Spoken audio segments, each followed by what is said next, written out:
Okay, so normally with videos like this, I like to hook you in at the beginning with a tasty snippet of an issue or a problem that I faced, but with this wheel set here behind me, the best I can do is they could have maybe put some grease here.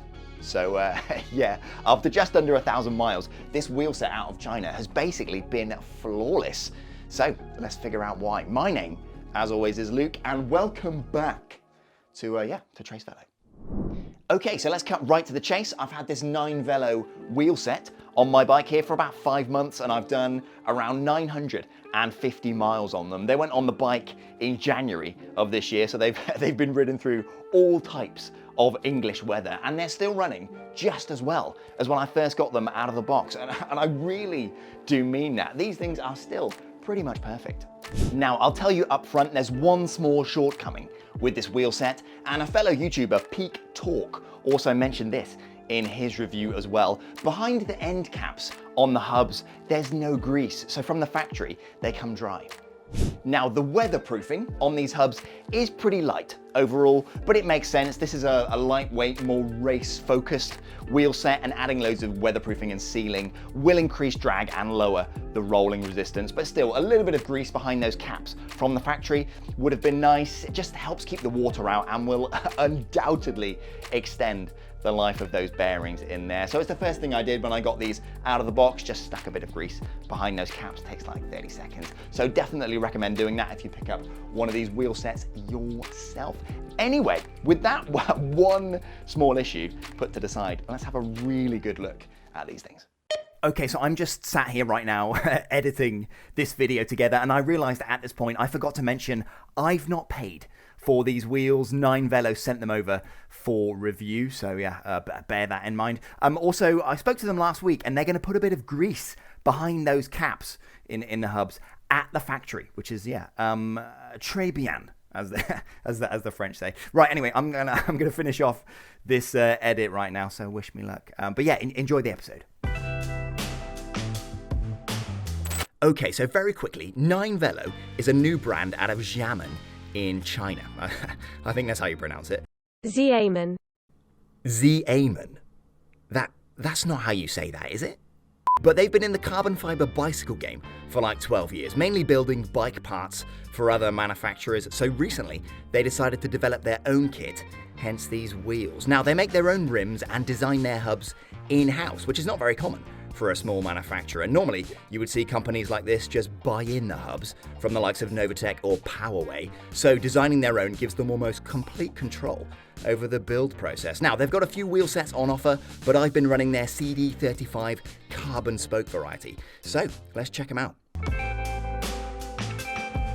So, fully carbon rim, I went for 35mm deep instead of the 55. It's hooked rather than hookless, and it's tubeless compatible. It's quite a wide rim as well, 28mm outer and 21 inner, so perfect for the 700/28C tyres that I normally use. It came to me with tubeless rim tape and valves already installed, which was pretty nice, and it's also really robust. I hit a massive pothole in the road a few weeks back, and I got a pinch flat against the rim on the rear tyre. It slashed open the sidewall with tubeless sealant spraying all over the place, and I expected to see a dent or maybe even a crack in the carbon, but you can see here, nothing at all. Pretty impressive stuff.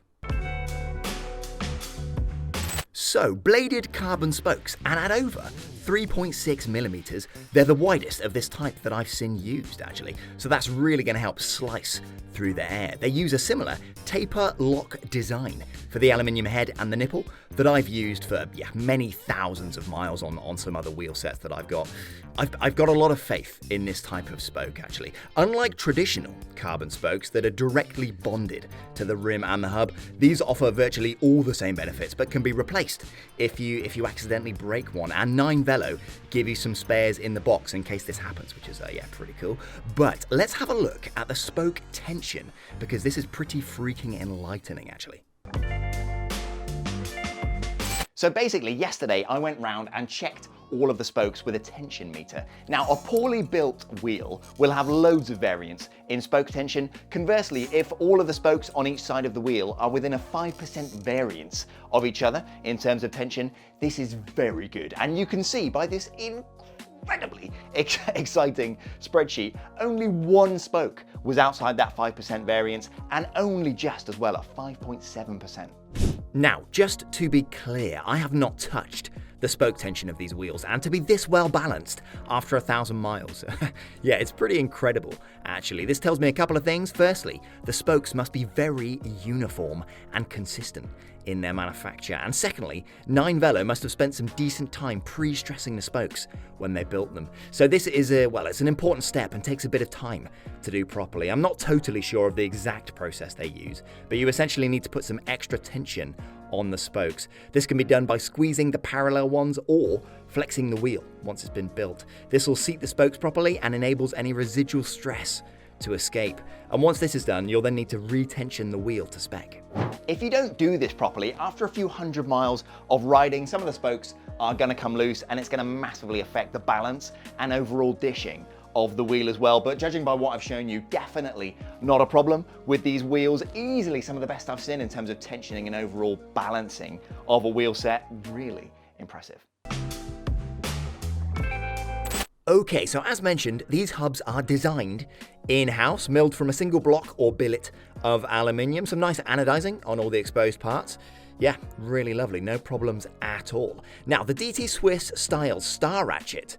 Yeah, this is interesting. Looks like the patent protection for this design has recently run out, hence the reason they've used it here. On the lower end models, they use a slightly cheaper 3 or 4 pawl free hub, a bit like this one.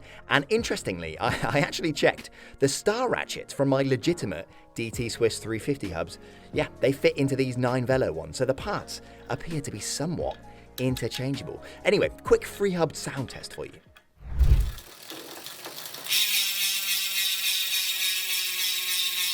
So not super quiet, but definitely not the loudest I've heard. Right, one more thing worth mentioning about these hubs, they have no problems accommodating 12-speed Shimano cassettes. So I've got another wheel set that uses carbon spokes, quite similar to these, and the largest sprocket on certain 12-speed cassettes, it actually interferes with the back of the hub. So with carbon spokes, because they're a little bit stouter than regular steel ones, the hub flange at the back behind the free hub tends to be a bit wider and fatter to accommodate the sort of the ends of the spokes here. And with certain 12-speed cassettes, like this one here, the largest sprocket, you can see it kind of overhangs off the back of the cassette. So to fit that extra sprocket on the back, they've kind of just bolted it to the back of the cassette here. So when this is tightened down, it actually interfered with the back of the hub and rubbed against it. So when it was locked down, the whole free hub would jam and it wouldn't spin at all. Now, that's not been a problem with this wheel set at all. I've tried 3 different 12-speed cassettes and they've all fitted absolutely fine. One thing to be aware of though is because it's 12-speed, it's the kind of nature of the beast. That last sprocket, that big sprocket there, it does run quite close to the spokes with 12-speed cassettes. Not been a problem for me, and I've had no interference at all with the chain or the derailleur. But if you do run 12-speed cassettes with these wheels, make sure your derailleur alignment is spot on, because yeah, that could quite easily touch the spokes. It's not been a problem for me at all, and overall, these are very well designed hubs. Right, bearings. Now, they've used good quality S&S ones here with nice rubber seals. Like I mentioned, the weatherproofing on the hubs, it's not crazy, but it's clearly not been a problem. Each bearing is still super smooth after 1,000 miles in all sorts of weather.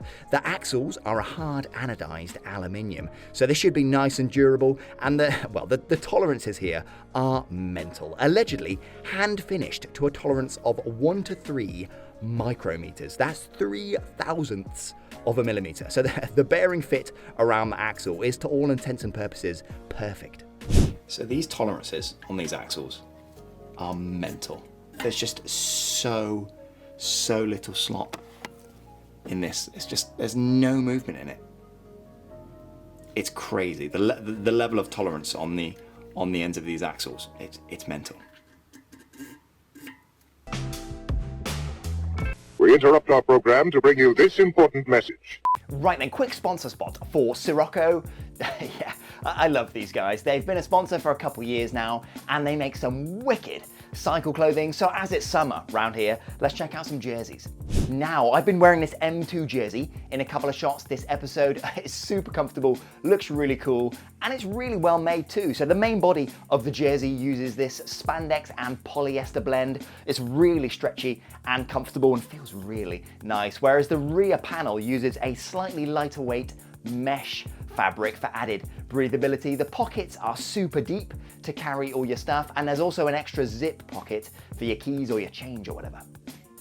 This particular jersey that I've got on is nearly 2 years old, and it looks basically brand new. Plus it's like 40 quid at the minute. Now Sirocco do cycle glasses, socks, bib shorts, gilets, all sorts of cycle clothing. So if you want to check them out, use my link in the description down below. Save 10% off the entire site, and anything you do buy through that link helps me out a little bit as well, which is cool. Yeah, like I said, Sirocco, they're such a great sponsor. Yeah, love these guys. So check them out if you fancy it. Anyway, enough of that, back to these wheels. So, including the rim tape and the tubeless valves, the front comes in at 606 grams and the rear 732. That's a total of 1338. Now, the claimed weight is 1300 grams for the pair, so with about 30 grams for valves and tape, we're pretty much spot on the advertised weight actually. Now, this isn't the lightest wheel set out there. I mean, the 55mm deep version, it's nearly 1500 grams, but they are very robust and the build quality is nothing short of exceptional. I mean, I showed you earlier, the rim can take a beating and just shrug it off. I've had some issues with extremely lightweight wheels in the past, so a few extra grams for hassle-free riding, it's well worth it, in my opinion. Plus, it leads me to believe the stated rider weight limit of 120 kilograms, yeah, it's probably accurate. So if you're a heavier rider, these are definitely an option. Now, cost-wise, this wheel set is $1,169, but with the 10% discount that I can get you, that's $1,052 or around 850 quid. A fantastic price for such a great wheel set. I mean, the quality here definitely rivals the top offerings from like ENVE or Zipp, and with those, it's like 1,500 quid up easily. So with these you get a 2-year warranty. They allegedly offer a lifetime repair support service in case you need to get hold of any sort of replacement parts, and they've got a crash replacement program. Now, I asked about this and they offer 30% off a new set of wheels in the event that you crash and yours are mangled up. I think that's pretty decent actually, considering the level of craftsmanship here and the seemingly top tier quality control. The profit margins on these must be slim as is, so 30% off, not bad at all, if you ask me. So these wheels are, they're amazing. I think they could be the easiest recommendation I've ever been able to make. I put them on the bike 1,000 miles later with virtually zero maintenance. They're still absolutely perfect. The ride quality is lovely, as you would expect. Most of the riding I've done on these has been on some pretty dreadful English B roads. So yeah, they've had a pretty good shakedown, as you can imagine. Plus, they're nice and stiff thanks to that solidly built rim and those fantastic carbon spokes. So when you get out of the saddle and give it welly, it feels like zero energy is lost. They're just fantastic. They look great, they ride really well, absolutely zero fuss or hassle. I mean, yeah, amazing. It's companies like this, like 9Velo, that just showcase how good the stuff coming directly out of China is these days. Like I mentioned, I can get you 10% off of these wheels, so I'll link that detail down in the description. You might also want to check out the video from that guy, Peak Talk, that I mentioned at the beginning of this episode. He does some aero testing on the 55mm deep version of this wheel set, and I know it takes him ages to gather the data for that sort of thing, so yeah, that might be worth a look, and I'll link that down below too. Right, few extra bits at the end here. So you might have seen in the B-roll for this episode, I've got some new brake calipers on the bike. So I'm running the L2 hydraulic group set, and I recently swapped the stock brake calipers for these rather fetching bright green ones from Z-Race. Now the braking performance is pretty wicked actually, but the installation was an ordeal to say the least. And I heard a rumor that the piston seals have a tendency to just fail and leak oil everywhere. after a few kilometers. Hasn't happened yet, but we will see. So review of these coming up, and I've also got another AliExpress cycle gadgets video in the works. So yeah, get subscribed. Loads on. Anyway, enough of that. I think we are done. So subscribe if you like this kind of thing. Hit the like button if you enjoyed this episode. And if you've got any questions or comments for me about these wheels or anything else really, then yeah, leave me a comment and I'll get back to you. Throw some baguettes in there as well, because j'adore le pain. I love bread in in French. Anyway, I'm going to go out for a bike ride now. Hopefully these seals won't fail and spray oil all over the rotors, and then I'll just, you know, go into the back of a lorry. But here's hoping. Right, anyway, enough of that. I'll see you next time. Ciao!